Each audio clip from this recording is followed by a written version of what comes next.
예, 안녕하십니까. 예, 포레온 박사 최수길입니다. 자, 오늘은 분양가 상한제에 대해서 알아보고, 즉, 올림픽 파크 포레온의 일반 분양자들이 꼭 유의해야 될 사항들이 많이 있거든요. 예, 그래서 그런 거에 대한 질문 예제를 몇 개 만들어 놓고, 거기에 대한 처방전식으로 한번 알아보도록 하겠습니다. 자, 우리 화면에 올림픽 파크 포레온, 즉 옛날에 둔천주공 일반 분양자들에 대한 핵심 포인트가 두 가지를 올려놨네 보니까, 첫째는 전월세 계약 시 이걸 놓치면 실거주 의무가 불가능하다, 이런 내용인가요? 두 번째는 수분양자 실거주 의무 지키지 않으면 LH 한국토지주택공사에 매입당할 수 있다, 이런 위험이 도사리고 있네요. 그래서 이런 문제에 대해서 자세히 한번 알아보도록 하겠는데요. 예. 아시다시피 강동구 둔천동 올림픽 파크 포레온은 단군 내 최대의 그 단지로 명명이 되고 있는 건데, 전체 12,032세대 중 일반 분양은 무려 4,700여 세대이며, 조합원 일반 분양 합쳐서 전월세 매물이 상당히 많고, 지금 계속 몇 달 전부터 계속 전월세 계약이 이루어지고 있는 실정입니다. 최근 그 사전점검 3일 동안 많이 이제 답사를 해서 예상보다도 만족하신 분들이 대단히 많아요. 예. 여러 가지 그 내부 시설이라든지, 동과 동 사이에 있는 어떤 그 데크, 복지 시설 이런 것들이 많이 보신 분들의 말씀을 빌리자면, 만족도가 지금 많이 높아지는 상태라서 앞으로 추후 임대나 또 월세, 전세, 또 매매일까지 명품단지에 혜택을 많이 볼 수 있을 것 같습니다. 그동안 또 소형 평수의 임대 매물이 적었었는데 요즘 많이 나오는 상황이며, 전월세 시세가 약간 상승하면서 거래가 꾸준히 되고 있는 실정입니다. 자, 그렇다면 일반 계약 시 조합원 매물과 달리 일반 분양 매물은 특히 임대인분들이 체크해야 할 중요 사항이 많습니다. 네. 올림픽 파크 포레온은 분양가 상한제 적용 아파트이며, 아파트 청약에 당첨되면 주택법에 따라서 2 내지 5년간 의무적으로 거주 의무가 발생합니다. 그래서 분양가 상한제란 표에 있다시피 주택 분양 가격을 택지비와 이제 건축비 이하로 제한하는 제도로 볼 수 있는데요.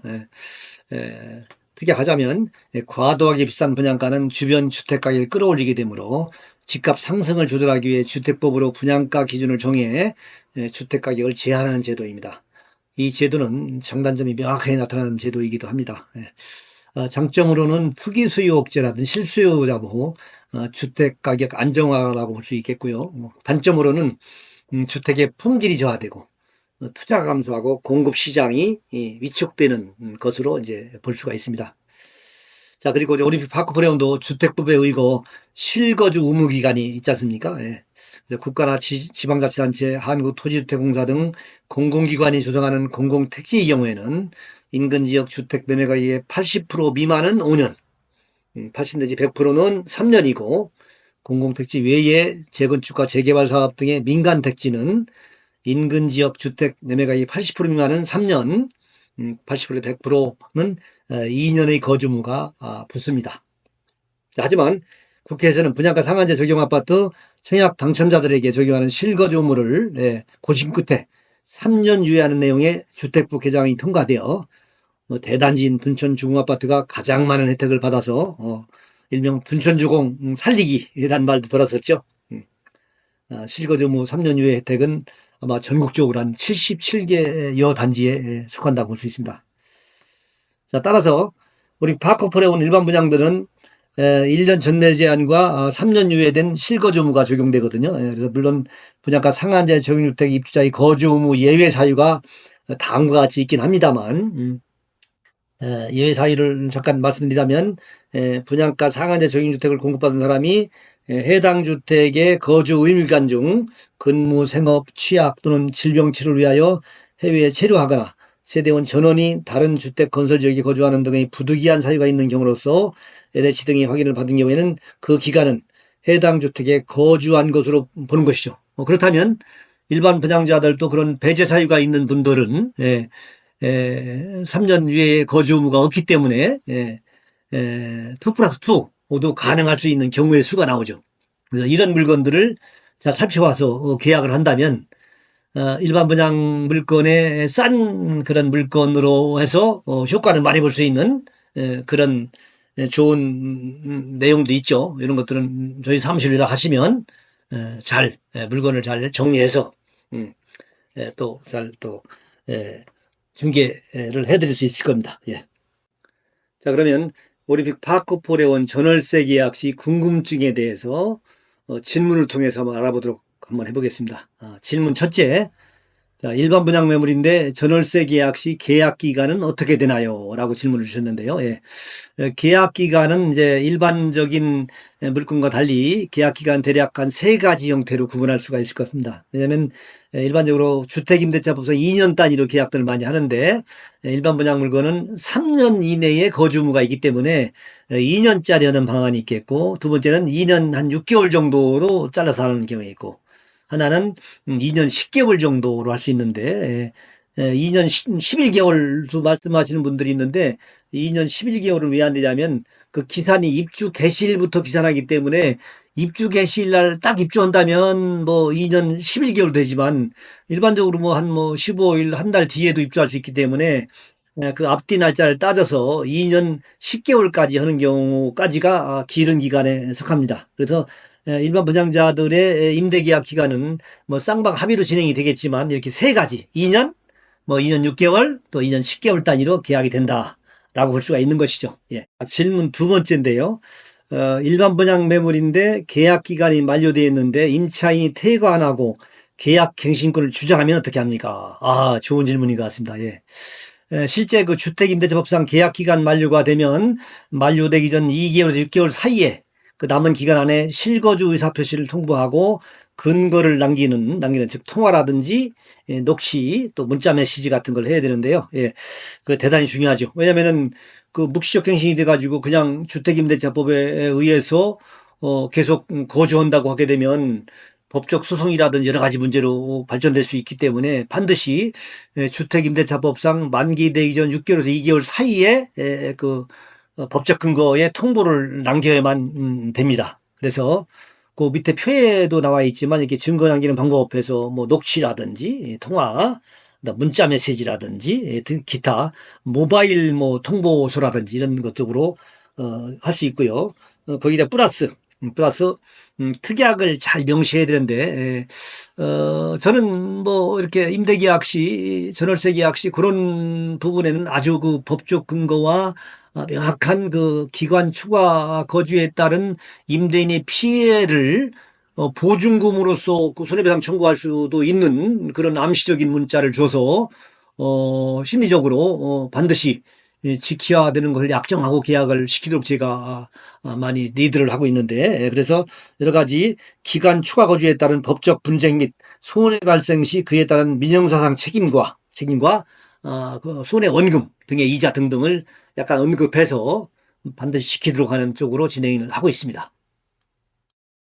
네, 질문 세 번째는 일반 분양 매물인데 수분양자가 실거주를 안 하게 되면 어떻게 되나요? 관계 법적 근거는 주택법 제57조와 제101조에 해당하는 건데요. 예. 물론 벌칙이나 한국토지주택공사에 강제 매입 당할 수 있는 경우의 수가 발생합니다. 법안을 보게 되면 주택법 제57조에 2에서 분양가 상한제 적용주택 등의 입주자 거주무라는 주문이 있는데요. 예. 한국토지주택공사가 주택을 매입하는 경우 거주 의무자에게 그가 납부한 입주금과 그 입주금의 은행법에 따른 은행의 1년 만기 정기예금의 평균 이자를 적용한 이자를 합산한 금액을 지급한 때에는 그 지급한 날에 한국토지주택공사가 해당 주택을 취득한 것으로 본다. 매주 모양이 아주 엄청 무거운 내용이긴 한데요. 그렇기 때문에 실거주 의무를 하지 않게 되면 경우의 수가 실거주 의무 위반이 이제 거주한 것을 속인 자와 또 실거주 위반을 하고 매도한 경우에 벌칙이 나오거든요. 그래서 이제 속인 경우에는 우리가 이제 매입비용을 받고 강제 매도당할 수 있는 경우가 수가 생기고 또 법적으로는 1년 이하의 징역 또는 1,000만 원 이하의 벌금, 일징일벌이라고 하기도 하고, 또 실거주 위반을 하고 매도했을 때는 삼징삼벌 해서 3년 이하의 징역 또는 3,000만 원의 벌금을 내게 되는 경우의 수가 발생하기 때문에 대단히 유의하고 조심해야 되는 부분이기도 합니다. 질문 마지막인데요. 만약에 LH에 매입 당하게 된다면 어떤 결과가 나타날 수 있느냐를 볼 수 있는데, 표에 자세히 나와 있죠. 뭐 대략 예를 들어서 뭐 25평형을 뭐 이제 22년 말쯤 분양받았다면 분양가가 대략 한 10억 원 정도였었는데요. 예. 지금은 현재 거의 24년 지금 한 뭐 10월 정도 되는데요. 지금 20한 뭐 2억에도 물건이 별로 많지 않은 면인데, 분양가 대비 2배 이상 그 가격이 많이 올랐거든요. 그러면 이제 일반 분양 받은 분들은 이제 계약금 뭐 20%에다가 중도금리 투자 한 60% 나왔고 잔금 20% 나와 있는데, 결론 이렇게 매입당하게 되면 지금 아까 지난 바로 전에 질문에 답변을 하였지만, 지금 분양가 수준의 금액만 받고 매입당하게 되니까 엄청난 손해가 발생하는 것이죠. 아니면 1년 만기 정기예금의 평균 이자를 적용한 금액을 합산한 금액이라 하면 실지금 뭐 1, 2천만 원도 안 되는 거 아니겠습니까? 그렇기 때문에 절대 위반해서 LH에 매입당하게 되는 경우의 수를 두면 절대 안 되겠죠. 그래서 간단히 분양가 상한자가 간단한 내용이긴 하지만 이런 실무적으로 현장 전문가의 구체적인 내용들을 잘 파악해서 보다리 두드리듯이 잘 하시면 좋겠고요. 자, 이상 분양가 상한제 적용 주택의 올림픽 파크포레온의 일반 부장제에 대해서 여러 가지 질문 예제에 따라서 답변을 우리가 알아봤습니다. 그래서 우리 임차인과 임대인의 여러 가지 권리 의무, 기타 또 꼭 필요한 특별 특약이 중요하다는 것을 알아봤습니다. 마치겠습니다.